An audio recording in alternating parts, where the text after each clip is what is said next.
अच्छा, credit instrument आपका एक टॉपिक। आखिर के 3 चैप्टर रह गए, जिसमें से 3 या 4 हैं आखिर के, जिसमें से क्रेडिट इंस्ट्रूमेंट है। बेसिकली क्रेडिट इंस्ट्रूमेंट हमारे पास पूरा नहीं है, तो जो रिड्यूस सिलेबस में हमारे पास है हम उतना ही डिस्कस कर लेंगे। रिड्यूस सिलेबस में अगर हम देखें तो हमारे पास क्रेडिट इंस्ट्रूमेंट की डेफिनेशन है, डेफिनेशन ऑफ क्रेडिट इंस्ट्रूमेंट और उसकी करेक्टरिस्टिक्स। तो क्रेडिट इंस्ट्रूमेंट की डेफिनेशन देख लेते हैं पहले, और उसकी फिर करेक्टरिस्टिक्स देख लेते हैं। तो क्रेडिट इंस्ट्रूमेंट की जो डेफिनेशन किताब ने तुम्हें दी है, बेसिकली ये होता क्या है। एक ऐसा इंस्ट्रूमेंट जिसमें आप अपनी ओनरशिप ट्रांसफर कर सकें, प्रॉपर्टी ट्रांसफर कर सकें। ठीक है, जैसे कि चेक हो गया, बिल ऑफ एक्सचेंज हो गया, प्रॉमिसरी नोट होता था, वो हो गया। राइट, तो ये आपके पास सारे क्रेडिट इंस्ट्रूमेंट्स कहलाते हैं। इसमें होता क्या है, एक बंदा अपनी प्रॉपर्टी किसी दूसरे बंदे के साथ शेयर कर सकता है, ट्रांसफर कर सकता है। राइट। अच्छा, डेफिनेशन थोड़ी टेक्निकल है, तो इसको तुम देख लो। It is a one date a property in which is acquired by every person who takes it bona fide. यहाँ पे एक वर्ड दिया हुआ है इन्होंने, बोनाफाइड। बोनाफाइड का मतलब क्या है? ठीक है, इसको लिख लें आप। बोनाफाइड का मतलब होता है विथ गुड इंटेंशन। यानी आप ले रहे हैं अगर, तो आपकी नीयत अच्छी है। आपको नहीं पता कि सामने वाला बंदा जो है वो फ्रॉड है, सामने वाला बंदे ने धोखा किया है, क्या किया है आपको नहीं पता। बोनाफाइड ये कहलाता है। मिसाल के तौर पे एक बंदे ने आया, आपको घर भेज दिया, और वो घर जो है ना, वो उसने जाली कागजात बनाए हुए थे उसके, लेकिन आपको तो इस बारे में पता नहीं था, आपने छानबीन करवाई, आपको तब भी नहीं पता लगा। तो ये चीज जो है ना, वो बोनाफाइड इंटेंशन कहलाएगी कि आपकी नीयत सही थी। लेकिन अगर बोनाफाइड का उल्टा होता है मेलाफाइड। मेलाफाइड ये होता है कि अगर बंदे ने आपको दिया और बता के दिया कि यार ये चोरी का सामान है या इसके कागजात जाली हैं, तो ये बोनाफाइड नहीं है, फिर ये मेलाफाइड है। यानी उसको भी पता था, आपको भी पता था, दोनों ने मिलके गड़बड़ करी है। बोनाफाइड में एक बंदा गड़बड़ करता है लेकिन दूसरे बंदे को पता नहीं होता। एंड फॉर वैल्यू, और जो भी चीज आप ट्रांसफर करोगे उसकी एक वैल्यू होगी। यानी मैं चेक किसी को दूंगा 5 लाख रुपए का, तो उसकी एक वैल्यू होती है चेक की। Not with standing any defect of title in the person. और वो चेक गुमा हुआ नहीं होगा, चोरी नहीं किया हुआ होगा, जाली सिग्नेचर नहीं होंगे। और इसको कहते हैं not with standing any defect of title in the person. यानी बंदा जो दे रहा है ना, उसका टाइटल खराब नहीं होना चाहिए। वो चेक उसी के नाम का होना चाहिए, वो चेक देने का जो है वो राइट हो उसके पास। राइट, इसे कहते हैं not with standing any defect of title. अच्छा, डिफेक्ट ऑफ टाइटल कब होता है? जब किसी का चेक गिरा, आप या फिर आपने अपने अब्बू का चेक लेकर उस पर जाली सिग्नेचर कर दिया, तो ये defect of title in the person हो गया। राइट, तो वो कह रहे हैं कि डिफेक्ट ऑफ टाइटल भी नहीं होना चाहिए, उस चेक की वैल्यू भी होना चाहिए, और जो बंदा दे रहा है और जो बंदा ले रहा है, दोनों की इंटेंशन सही होनी चाहिए। 3 बातें हो गई। फ्रॉम हुम ही टुक इट, तो ये सारी बातें उसमें होनी चाहिए जो जिससे आप रिसीव कर रहे हैं चेक। ये हो गई इसकी डेफिनेशन। तो इसकी डेफिनेशन को मार्क कर लें अपने पास। ये आप याद करेंगे यहाँ से, ये यहाँ यहाँ से मार्क करोगे, और हु टुक इट यहाँ तक, ये इसकी डेफिनेशन हो गई। राइट, बाकी सब कुछ छोड़ दो इसमें। फिर आ जाता है क्रेडिट इंस्ट्रूमेंट है the following form. Credit instrument की 3 फॉर्म है। एक चेक है, एक बिल ऑफ एक्सचेंज है, और एक प्रोमिसरी नोट है। ये तीनों फॉर्म हम इस चैप्टर में पढ़ेंगे। तो चैप्टर नंबर 1, 2, 3, ये इस तरह से इसके 3 क्रेडिट इंस्ट्रूमेंट्स के चैप्टर बनेंगे। कोई इतना बड़ा नहीं है, बहुत जल्दी खत्म हो जाएगा। चेक क्या होता है? Cheque are bills of exchange. वो कह रहे हैं चेक जो होते हैं ना, वो बिल्स ऑफ एक्सचेंज ही होते हैं। ठीक है,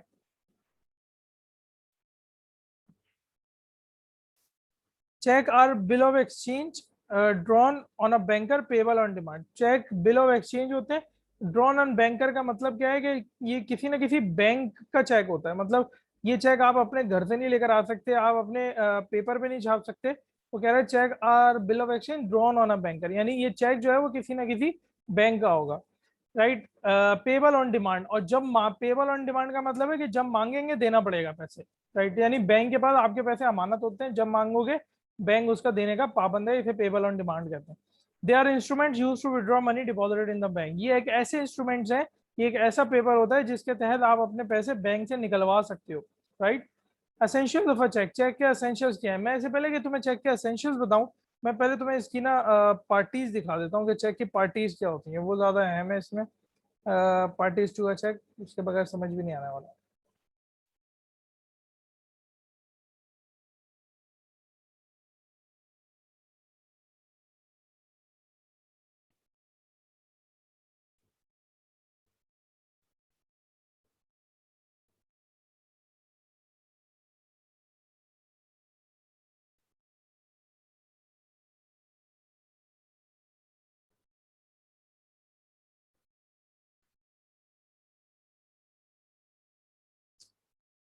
चलें ये देखें,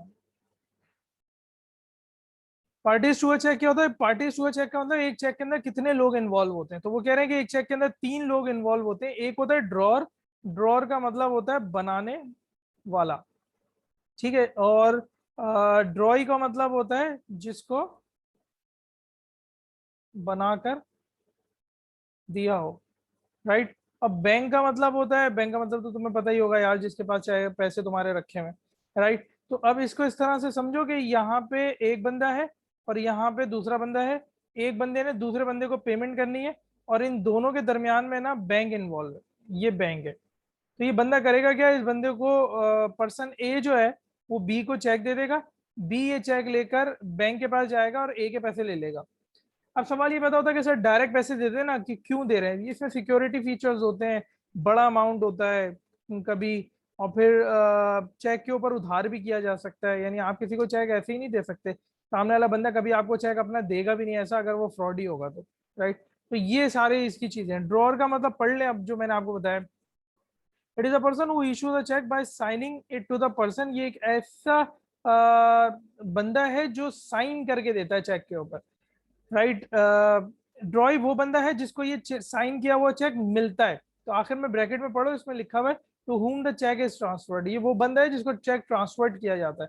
इसकी आगे लाइन में पढ़े यहां से, तो इसमें लिखा हुआ है इन्होंने, यहां से पढ़े, he is usually the receiver of the amount of the cheque. ये वो बंदा है जिसको चेक के पैसे मिलेंगे, but he can transfer it to another person by endorsement. Endorsement का मतलब क्या होता है?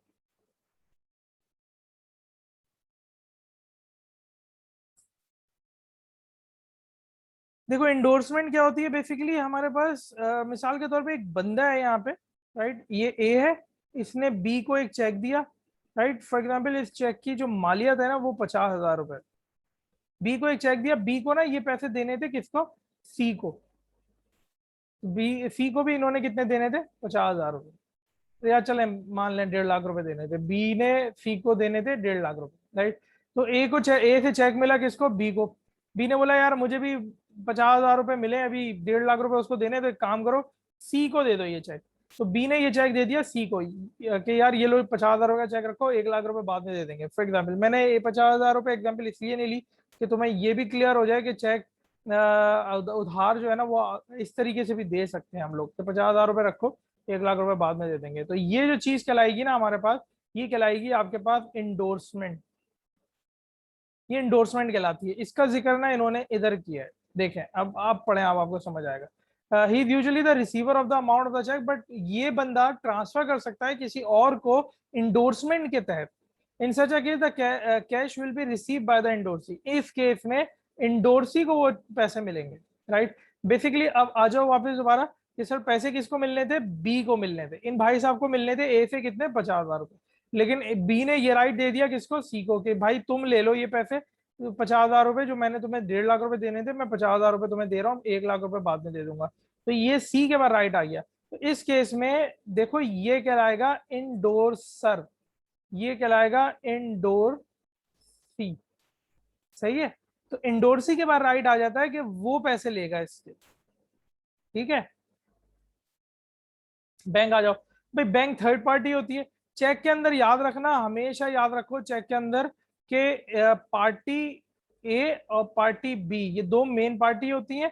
इन दोनों के दरमियान में ना एक थर्ड पार्टी होती है जिसे बैंक कहते हैं। तो bank is a third party, ठीक है। बैंक हमेशा क्या होती है? थर्ड पार्टी होती है। आगे आ जाए। अच्छा ये इसकी करेक्टरिस्टिक्स हो गई। चेक में हम और देख लेते हैं क्या दिया हुआ है इन्होंने डेफिनेशन ऑफ क्रेडिट इंस्ट्रूमेंट के बाद। फिर definition of credit instrument, kinds of credit instrument वो बता दी मैंने तुम्हें, 3 है। चेक की डेफिनेशन कर ली हमने, पार्टीज भी कर ली हमने। Specimen and contents of cheque देख लें हम आप। Specimen and contents of cheque. Specimen क्या होता है?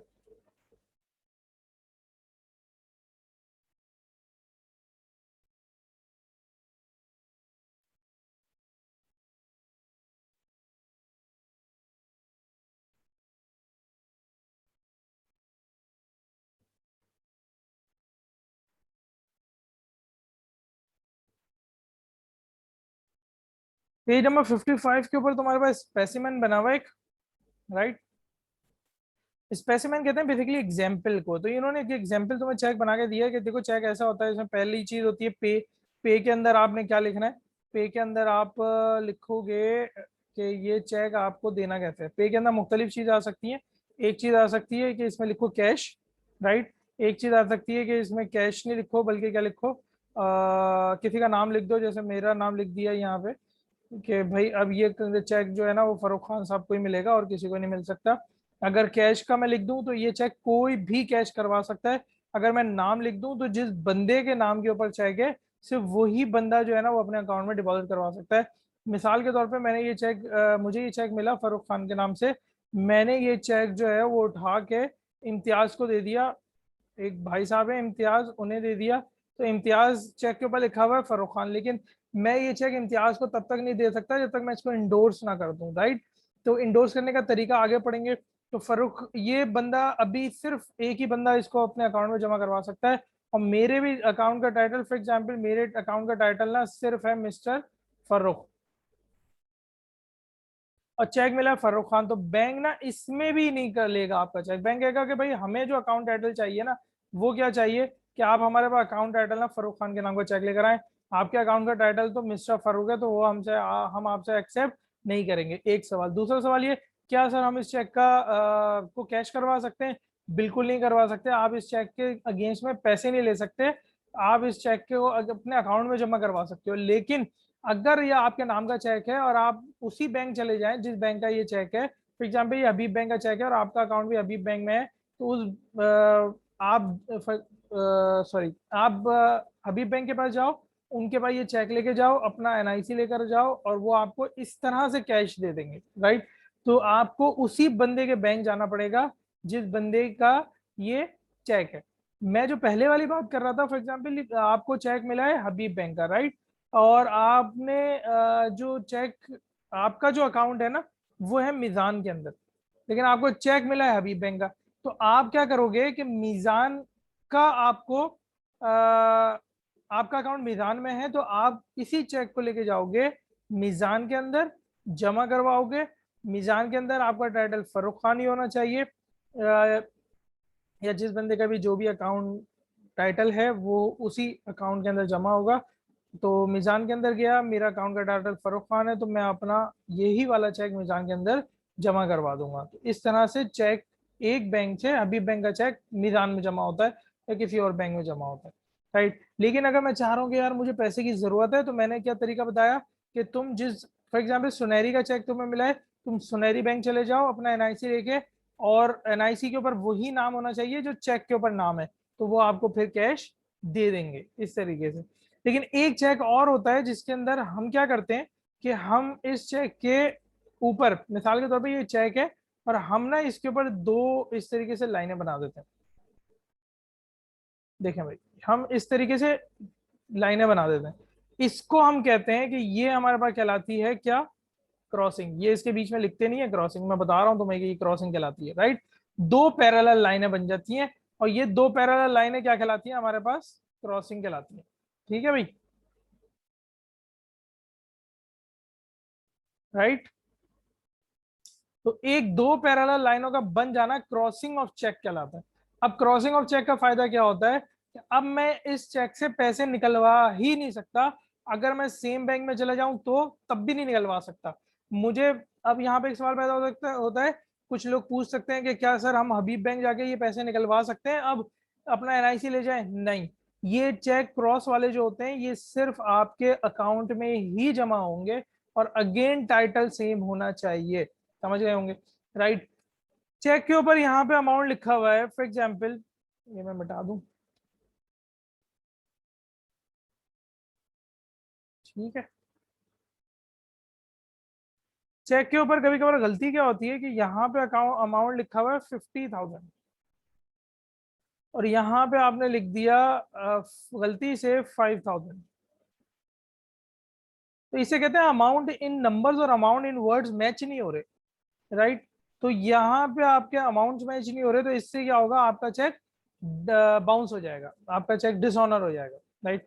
एक और चीज, आज डेट है मेरे ख्याल से, आज डेट है 19, राइट। तो आज डेट है 19, और 19 आई थिंक मई है।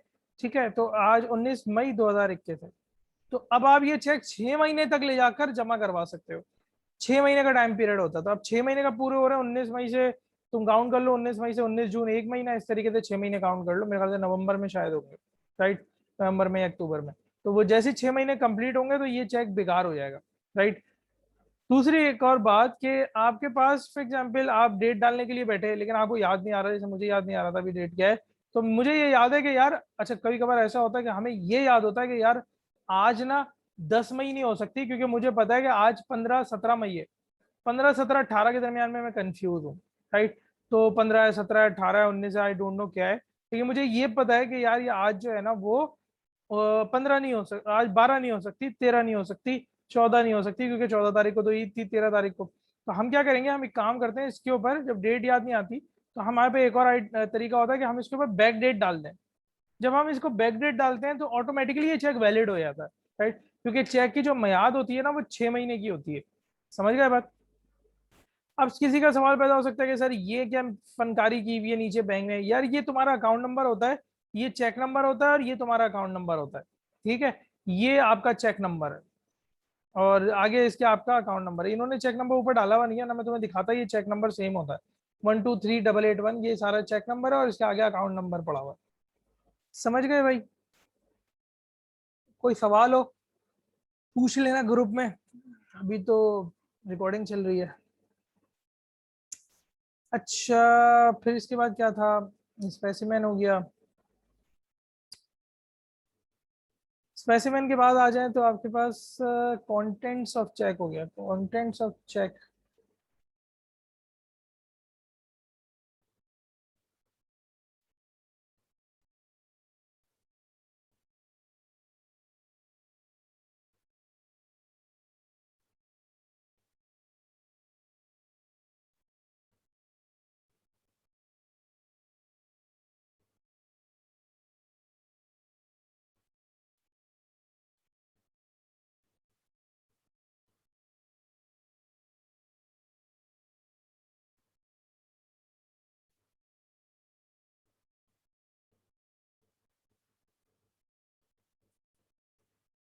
अच्छा, ये 54 है मेरे पास, पेज आगे पीछे हो गए, जरा देख लेना इसको, और मैं उसी को अरेंज कर रहा हूँ।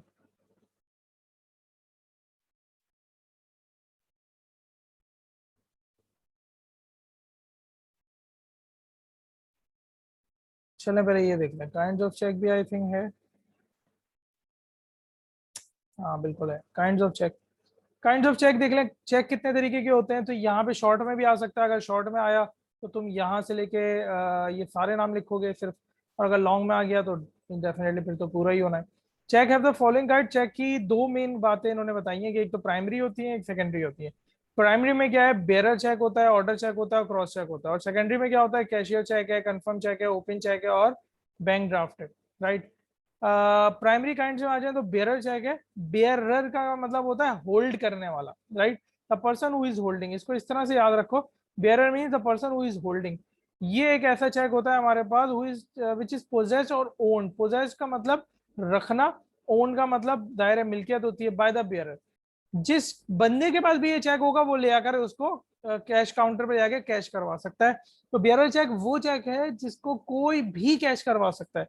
बेयरर चेक मतलब आपके चेक के ऊपर कैश लिखा हुआ है तो वो बेयरर है। अब आपके हाथ से गिर गया, खो गया, गुम हो गया, जिसको मिलेगा वो ले आकर कैश करवा लेगा। तो ये खतरनाक किस्म का चेक होता है। तो चेक को हम क्या करते हैं, हमेशा सिक्योर बनाने के लिए, चेक को देने के लिए ना उसके ऊपर दो पैरेलल क्रॉस लाइंस मार देते हैं, और उसके बाद फिर नाम भी लिख देते हैं। जैसे मैंने तुम्हें बताया कि अगर लिख दिया किसी ने कि फर्रुख खान लिख दिया, ठीक है, और किसी का गिर गया। अब ये बहुत ही इत्तेफाकन होगा कि किसी बंदे को मिला और उस बंदे का नाम भी क्या था, फर्रुख खान था, राइट। और मैंने ये चेक ब्लॉक नहीं करवाया, मुझे पता ही नहीं मेरा चेक गिर गया, उस बंदे का नाम भी फर्रुख खान था, वो अपने अकाउंट में जमा करवा देगा। खैर वो अलग बात है कि वो बाद में ट्रेस हो जाएगा, क्योंकि जो अकाउंट में चेक जमा होते हैं वो पता लग जाते हैं कि किसके अकाउंट में पैसा जा रहा है, तो वो तो मालूम पड़ जाता है। ठीक है, बेयरर चेक के बाद है ऑर्डर चेक। ऑर्डर चेक वो चेक होता है जब हम किसी को ऑर्डर चेक के ऊपर लिख दें, किसी का नाम लिख दें, बैंक को इंस्ट्रक्शन दे दें कि सिर्फ इसी को पैसे देना और किसी को पैसे मत देना। तो इसके अंदर बेरर जो है ना वो आपके पास कट हो जाता है। मेरे ख्याल से इस चेक पर अगर लिखा हुआ नहीं है, वरना मैं तुम्हें दिखाता, ये चेक के ऊपर सेल्फ ये लिखा हुआ, बल्कि ये देखें आप, ये देखो ये काट दिया जाता है लाइन मार के कि बेरर नहीं है। पे या पे का मतलब है यहाँ पे या तो भाई इन भाई साहब को दे दो,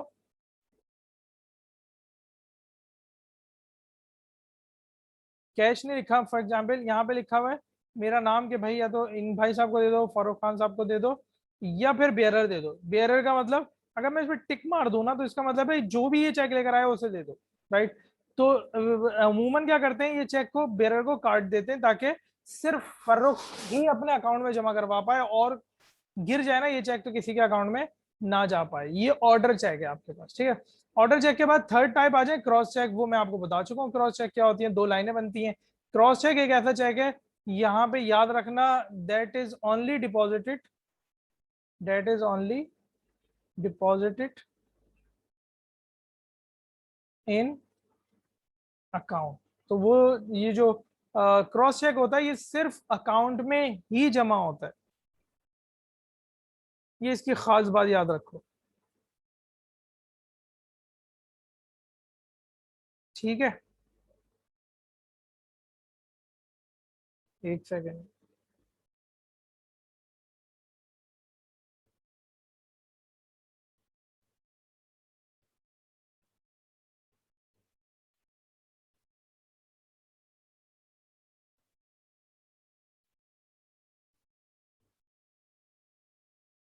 फिर आ जाए सेकेंडरी काइंड्स के ऊपर, कैशियर चेक और पे ऑर्डर। पे ऑर्डर क्या होता है, बेसिकली पे ऑर्डर एक ऐसा इंस्ट्रूमेंट है that can not be dishonoured, that can't be dishonoured.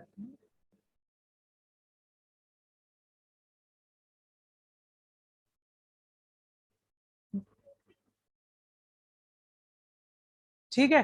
पे ऑर्डर क्या होता है, मिसाल के तौर पे एक बंदा है यहाँ पे, for example there is a person, यहाँ एक बंदा है, आप खुद ही हैं, एक नाम ले लेते हैं, मरियम है यहाँ पे, और मरियम को इकरा यूनिवर्सिटी में, वैसे तो यूनिवर्सिटी मुझे पसंद नहीं है, इकरा यूनिवर्सिटी में फीस जमा करवानी है, ठीक है।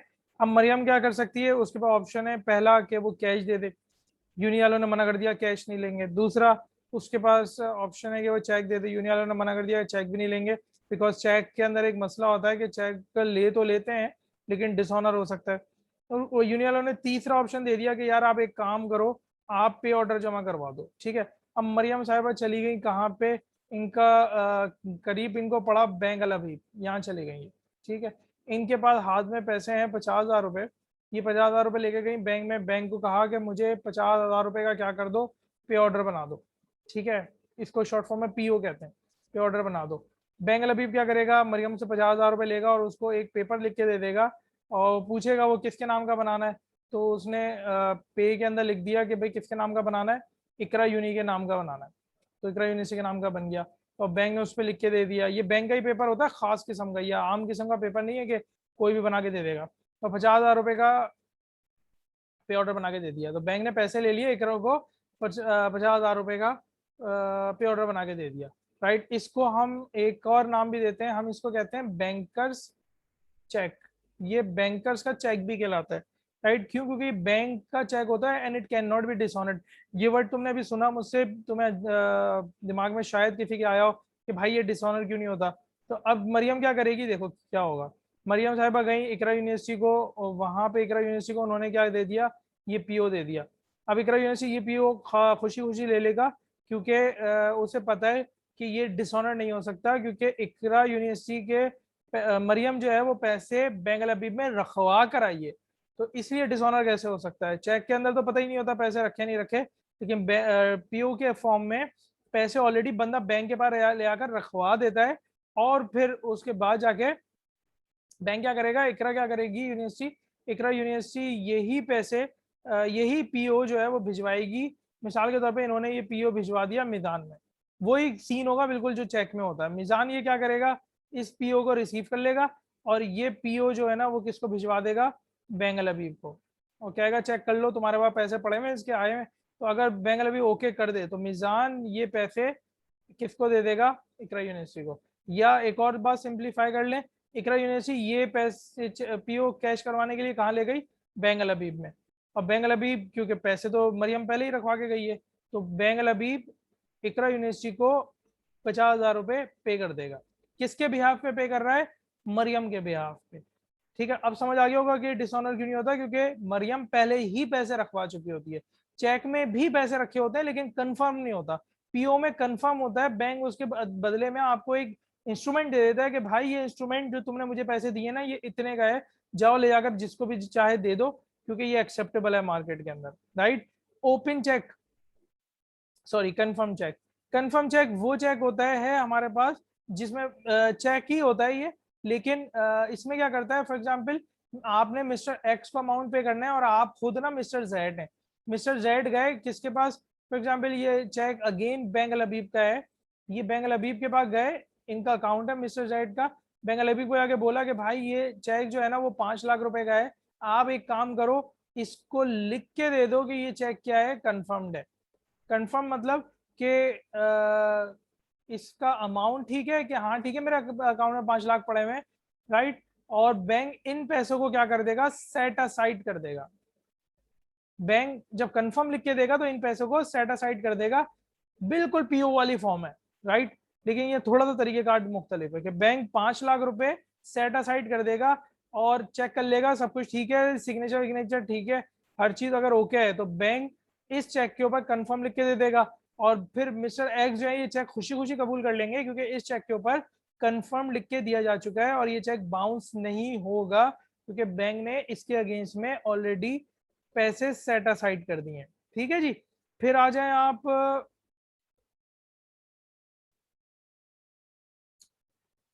Open cheque. When the crossing of a cheque is cancelled, अगर क्रॉसिंग को काट दें, क्रॉसिंग को काटेंगे कैसे, देखें। फॉर एग्जाम्पल एक चेक है आपके सामने, राइट, और ये चेक जो है ना इसके ऊपर क्रॉसिंग हुई हुई है और क्रॉसिंग में बस क्रॉस मानना ही काफी होता है, लेकिन अगर फॉर एग्जाम्पल क्रॉसिंग को काट दिया गया, आपने क्रॉसिंग को काटा और काट के ना आपने साइन कर दिया कि मैं ऑथराइज कर रहा हूँ कि ये क्रॉसिंग मैंने काटी है, अब यही चेक जो है वो क्रॉस था, लेकिन अब क्या बन जाएगा कि ओपन चेक, जो चाहे इसे कैश करवा ले, बस ये ओपन चेक है, कोई रॉकेट साइंस नहीं है इसमें। ठीक है, फिर आ जाए बैंक ड्राफ्ट के ऊपर। यार बैंक ड्राफ्ट बिल्कुल वही चेक, चेक जब दो कंट्रीज के दरमियान में होता है ना तो वो बैंक ड्राफ्ट कहलाता है, राइट। अगर दो कंट्रीज मतलब पाकिस्तान से चेक जा रहा है यूएस से तो वो बैंक ड्राफ्ट है, राइट। इस तरह नॉर्मली उमूमन मैंने अपनी लाइफ में देखा नहीं है लेकिन खैर होता होगा ये भी।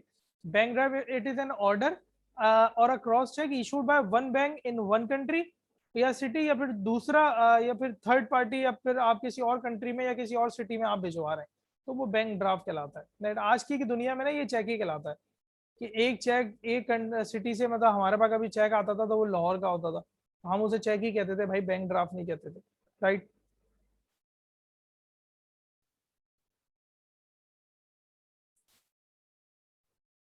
इसकी बाकी सब तो मार्किंग पूरी पूरी है, लेकिन ये भी आप याद रखिएगा पूरी पूरी है क्योंकि इसके अंदर शॉर्ट नहीं करेगा, ये ऑलरेडी बहुत शॉर्ट लिखा हुआ है।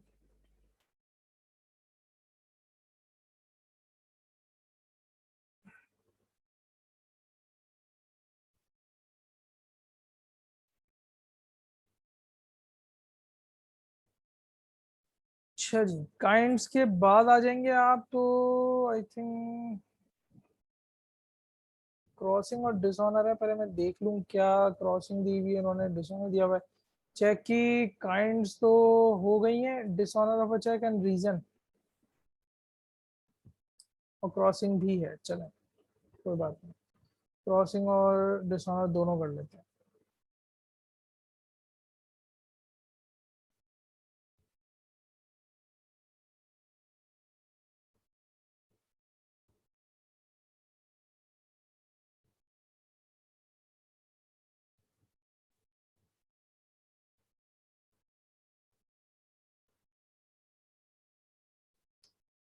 क्रॉसिंग कितने तरीके की होती है, अब देखो मैंने तुम्हें अभी जो बताया वो ये था कि क्रॉसिंग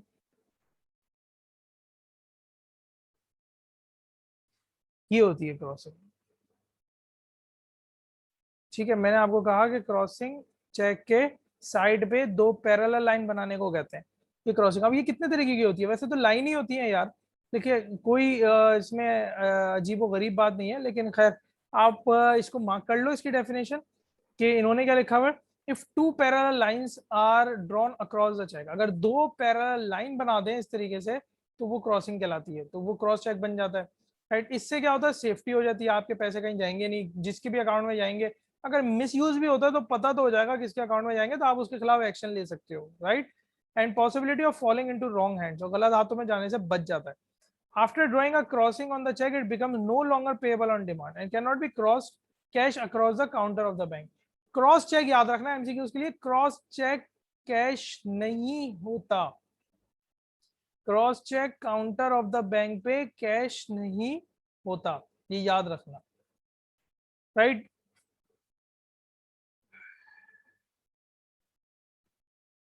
तो ये तो इसकी ये वाली मार्किंग हो गई यहां से लेके यहां तक, फिर छोड़ दें। फिर आ जाए क्रॉसिंग ऑफ चेक में हैव द फॉलोइंग टाइप, फिर यहाँ से इसकी टाइप्स हैं, जनरल क्रॉसिंग और स्पेशल क्रॉसिंग। जनरल क्रॉसिंग क्या होती है, when two parallel transverse lines are drawn across the cheque it becomes a cross cheque with general crossing. जब दो लाइनें बनाते हैं ना आप, तो वो जनरल क्रॉसिंग है। जनरल क्रॉसिंग में भी ब्लैंक खाली भी छोड़ सकते हैं आप, यानी उसके दरमियान में आप कुछ ना लिखें, या आप ये वर्ड भी लिख सकते हैं एंड कंपनी नॉट नेगोशिएबल, यानी नॉट नेगोशिएबल का मतलब है आगे नहीं दे सकते तुम इसे। अकाउंट पे ही का मतलब है लिखो ना लिखो वैसे बात बराबर होती है, अकाउंट पे ही का मतलब होता है कि सिर्फ अकाउंट में ही जमा होगा। एंड कंपनी का मतलब है कि सिर्फ कंपनी के अकाउंट में जमा होगा। नॉट नेगोशिएबल का मतलब है कि आप इस चेक को, जैसे मैंने अभी ऊपर एग्जाम्पल में तुम्हें बताया था ना यहाँ पे, कि ये एग्जाम्पल मैंने तुम्हें दी थी, ये ए ने बी को दिया, बी ने सी को दे दिया, अगर आप नॉट नेगोशिएबल को दे लिख दें ना, तो इट मीन्स कि कोई भी किसी को नहीं दे सकता। ठीक है, कोई भी किसी को नहीं दे सकता, अगर क्या लिख दें, नॉट नेगोशिएबल लिख दें तो। राइट, फिर आ जाए आप और नीचे तो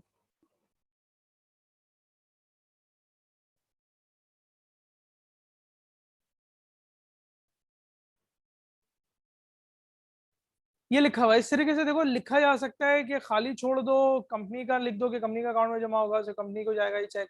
नॉट नेगोशिएबल मतलब किसी और को नहीं दे सकते, अकाउंट पे का मतलब सिर्फ अकाउंट में जमा होगा। General crossing may be use for two different purposes. General crossing को, ये शॉर्ट में भी आ सकता है कि जनरल क्रॉसिंग को किस लिए इस्तेमाल करते हैं। नॉट नेगोशिएबल क्रॉसिंग, या तो आपको जनरल क्रॉसिंग तब इस्तेमाल करते हो जब आपको ये करना हो कि ये आगे किसी को ट्रांसफर ना हो। क्या लिखा हुआ है इन्होंने, यहां से पढ़ो। The crossing, however, does not prevent the holder from transferring the check to another party. If this check is stolen, the true owner will be entitled to recover the loss from the banker who paid out on it. इसका मतलब क्या है, इसका मतलब ये है कि आप का चेक अगर गिर जाए, तो अगर ये चेक आपका गिर जाता है तो लॉस हो जाता है, तो आप फिर if this check is stolen, the true owner will be entitled to recover the loss from the banker.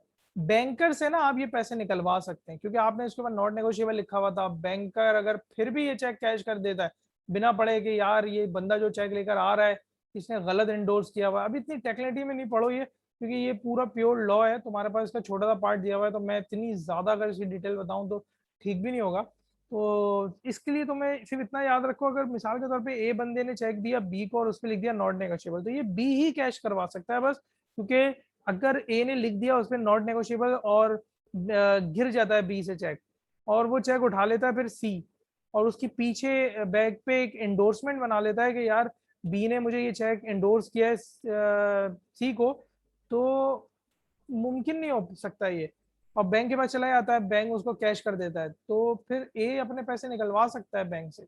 Right, खैर बहुत टेक्निकलिटी यही है, आप इस चक्कर में ना पड़े, आपसे ये याद रखें नॉट नेगोशिएबल क्रॉसिंग करवाने के चक्कर में हम जनरल क्रॉसिंग करते हैं, या फिर अगर हमने अकाउंट पे ही लिखना होता है। अकाउंट पे का मतलब है कि सिर्फ ये चेक मखसूस अकाउंट में ही जमा हो सकता है। जो मैं मार्किंग नहीं करवाता ना वो कंप्लीट कंप्लीट ही होते हैं। प्लेन क्रॉसिंग क्या होती है, प्लेन क्रॉसिंग का मतलब होता है when two parallel transverse line are put across the cheque with और without a word company between them, ये प्लेन क्रॉसिंग कहलाती है, यानी अगर आप खाली छोड़ दें तो प्लेन क्रॉसिंग कहलाएगी। राइट, स्पेशल क्रॉसिंग, अगर दो ट्रांसफर्स लाइन आप चेक के ऊपर बनाते हैं, राइट, और दूसरा वाला दिखाऊं मैं तुम्हें, फिर समझ आएगा। पहले तस्वीर देख लेते हैं इसकी।